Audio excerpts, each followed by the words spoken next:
Hey guys, welcome to another video. It's been a long time and you all know why with all this craziness going on around the world. Today we're going to talk about how our church transitioned to our live stream.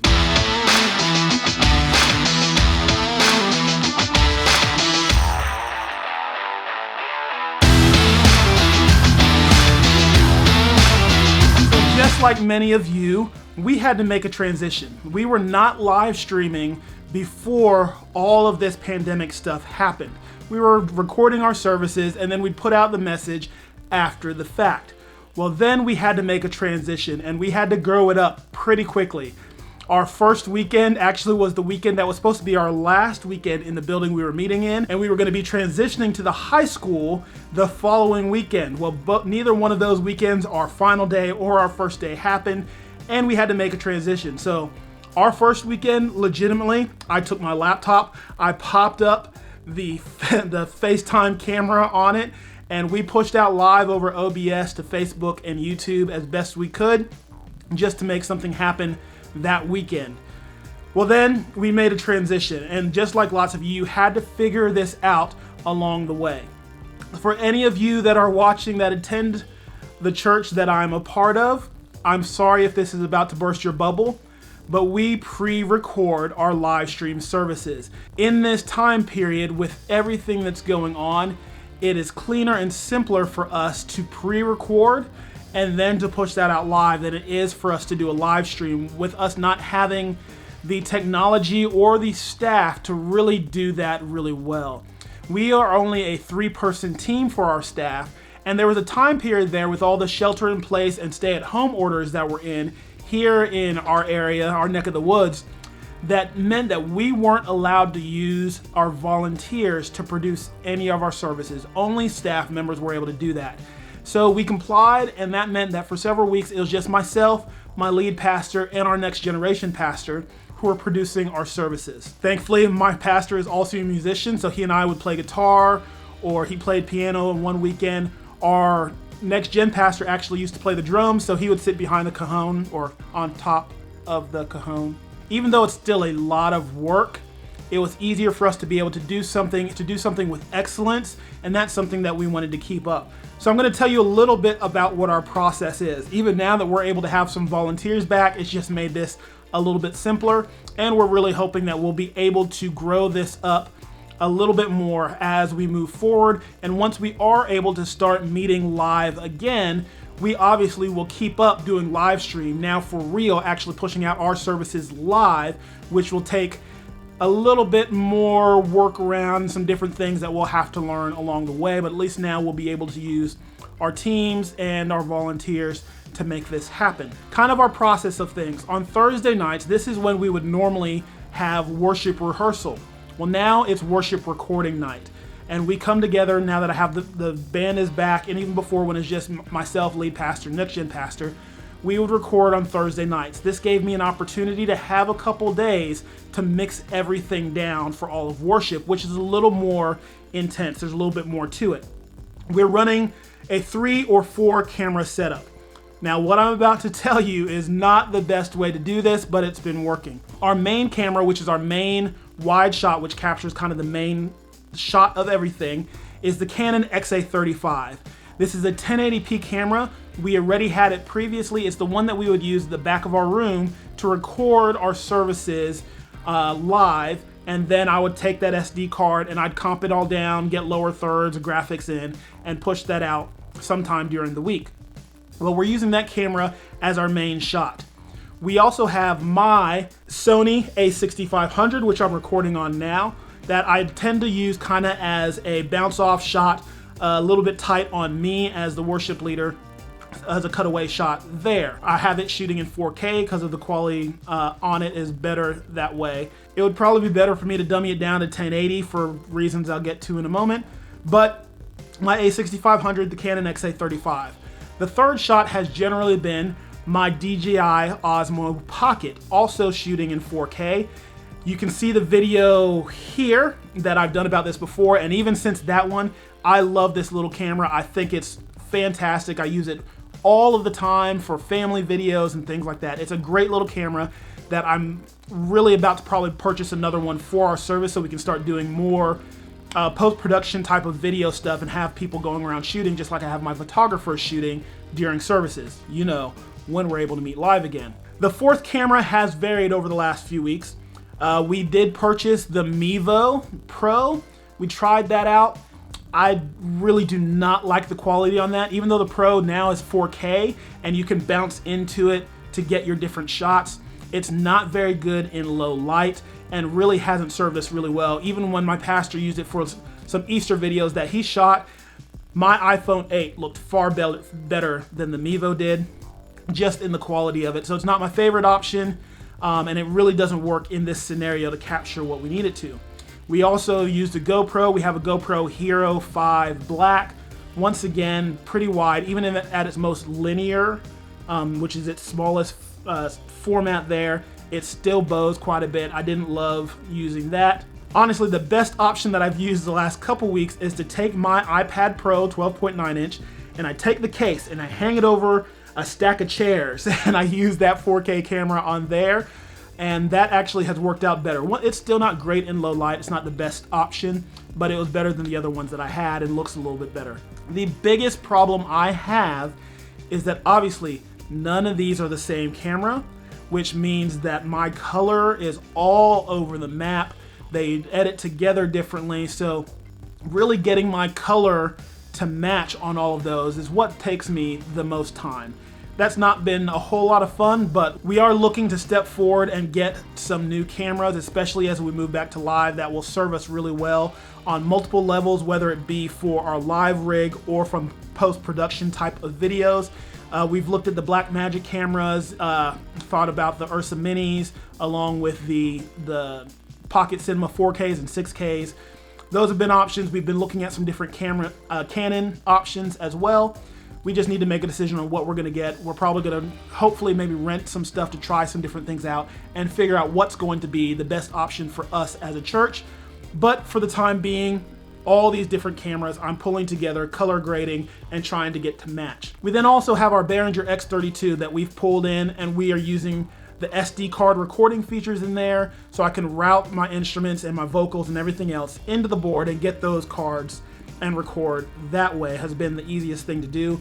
Still not my favorite process to pull the data off of those cards. It's pretty janky, the system they have for that, but simple little free software like Audacity pulls it together pretty easily. We've done all of this in our church offices. We have offices above a dentist office here in our town. It's about 1,000 square feet or so, with a couple side rooms. So we have our main big room that we've kind of set up as a sound stage now. That's where the students were meeting. So we had a little stage in there, but we've pulled up the gear that we needed up in there. I actually just got some brand new lights that we were going to be using since we were transitioning to the high school. We would no longer have the theater space where we were meeting and have their wash lighting. So I just bought some new lights that we finally got working properly that are now hung up in the office to give us our front wash. They are massively overkill for the 7 or 8 foot throw that they have to do. So they're running at about 10 to 20% on their brightness, and they're working really well now that we've got them working properly. Those are the Chauvet F145s, I believe. I'll have links in the description to everything I'm using to produce our services with. So we're up in our little office, have created a little bit of a sound stage, and are using all of that, recording all these different cameras to SD cards and recording the audio to an SD card as well. And then I take all of that footage from Thursday night for all of our worship and I bring it back to my computer. Saturday mornings is when we record my pastor's message. And we tend to do that with just a one camera shoot, and we're using the Canon for that. Get a good shot of him. I just port my audio into the camera from the X32. I do record to those cards as a backup just in case something happens between my output cables and the camera, but I tend to just be able to use the audio going into the camera for his message at this point, since it's just him talking. So one camera shoot there. So I take all of that footage, bring it back to my computer.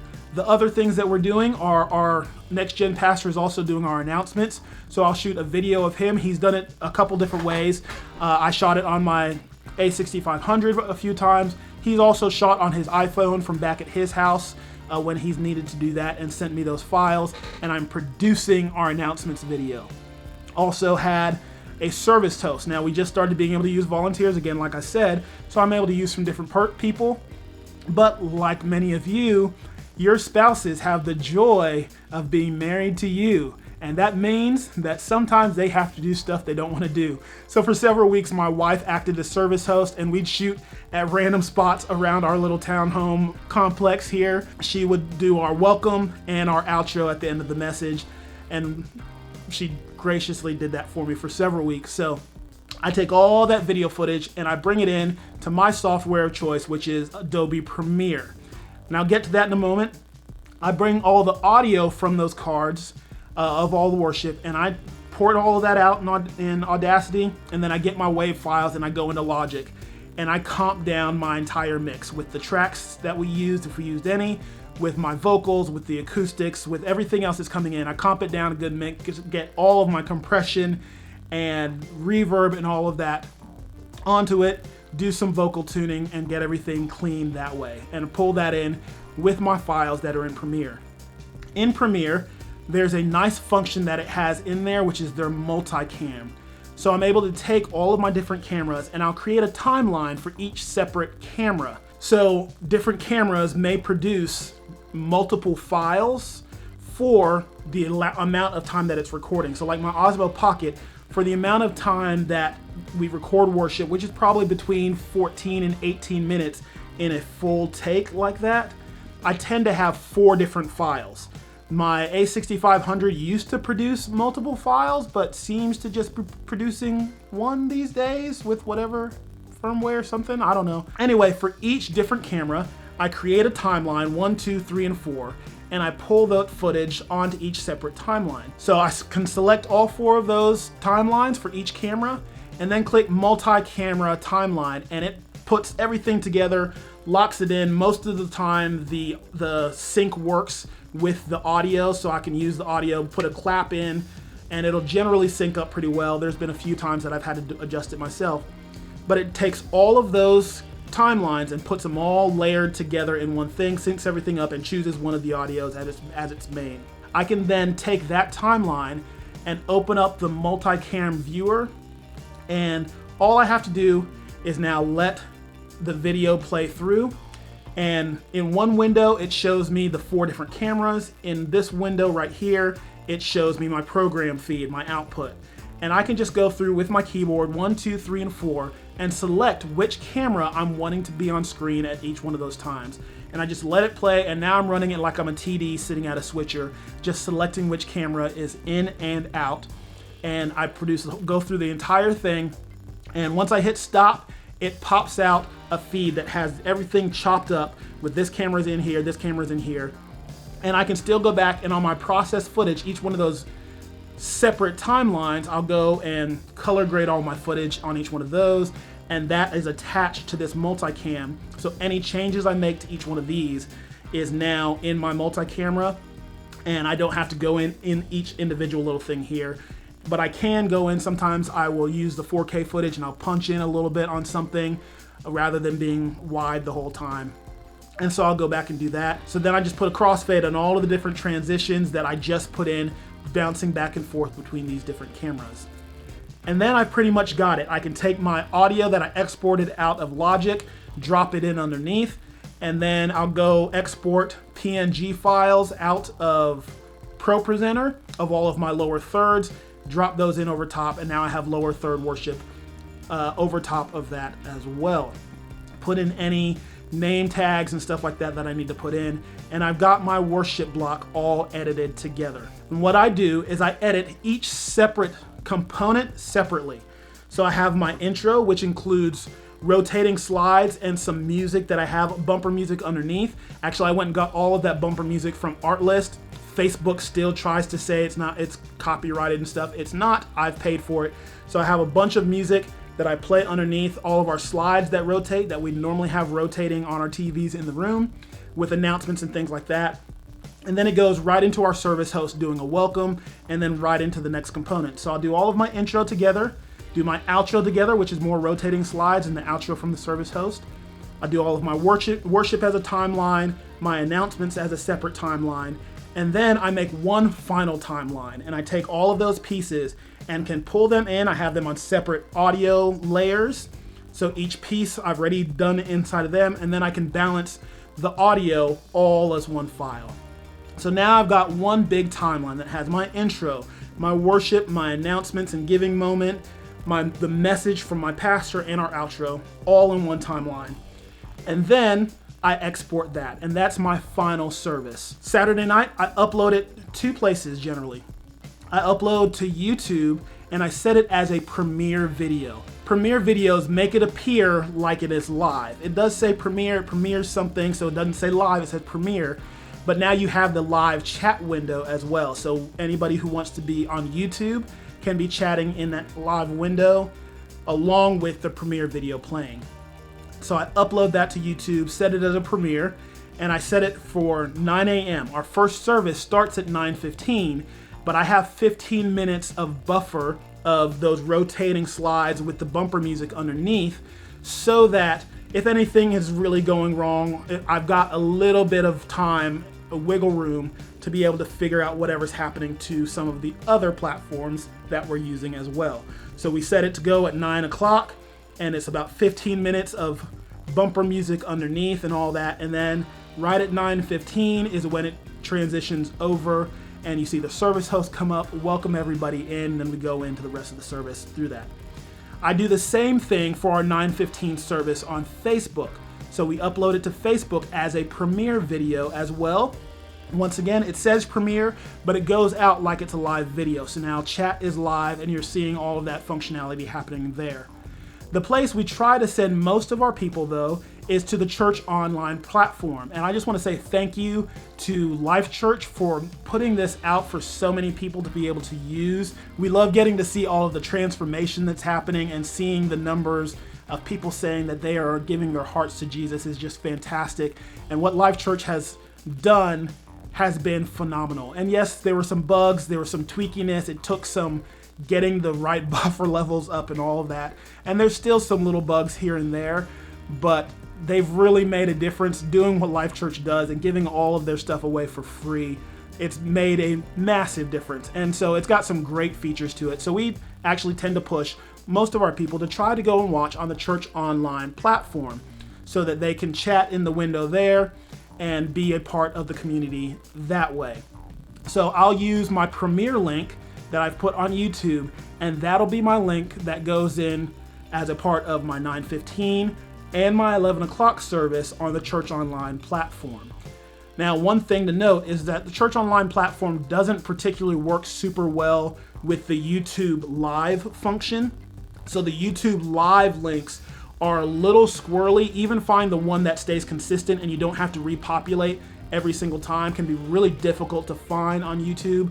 I think I just finally did, but don't quote me on that yet. I'll talk about that some other time once I have time to test it. I've basically just put a finished file video link into my Church Online platform. So now that can play at the 9:15 and at the 11 o'clock. Same thing. I have it built so that the timer runs for 15 minutes beforehand. So it actually starts the video at 9, runs for 15 minutes, and then we actually start into our service.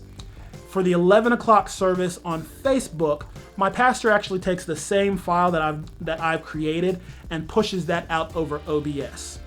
So the 11 o'clock is our video pushed out through OBS rather than doing another premiere. We don't do multiple premieres on YouTube either.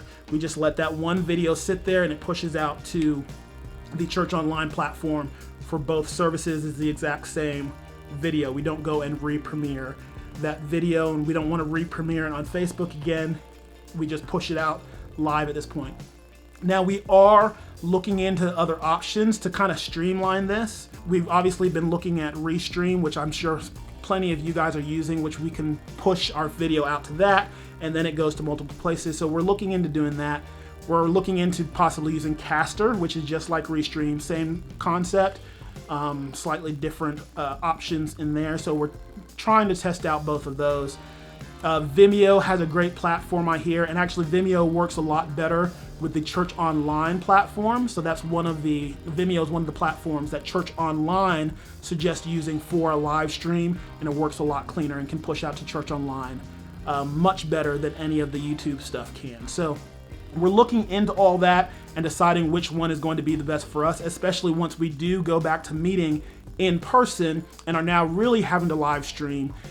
Getting this all to go out properly to the right place is something we're sorting through right now. But for the time being, this has worked for us. It's been a lot of work. It's been a lot of work on me to transition into all this, just like I'm sure it has been for a lot of you. But I also know that Jesus is using this, and we're seeing transformation happen. Even that just this past week, somebody in our church gave their hearts to Jesus in studying some stuff online and things like that, somebody that we've been praying for. So Jesus is using even this and is transforming lives through the middle of this. So it's worth the effort, it's worth the investment. And I hope you guys have been just diving into it, and this is what it is right now. So I hope that you have taken this opportunity to dig in and be about the church and continue to be the church, and not just complaining that things are different right now. Yes, things are different, but Jesus is in control and he knows what he's doing. So I hope this was helpful in some way. If you want to see a little bit more deeper into what my premiere process is, maybe I'll do that. Since I've got to produce service again this week, maybe I'll just click record on my screen and record as I'm editing my service together this week and put that out here in the future. But I'm praying for you guys as you're in this period of life, and as hopefully our doors will be able to start opening again in live person, because I'm sure your people, just like ours, are ready to start seeing people again and meeting in person. But I'm praying for you, and I'm praying that you've learned, that you've grown, and that you've stepped into everything that Jesus has had for you in this time. So do all the things that YouTube tells you to do. You like, subscribe, hit that bell notification, and we will see you guys next time.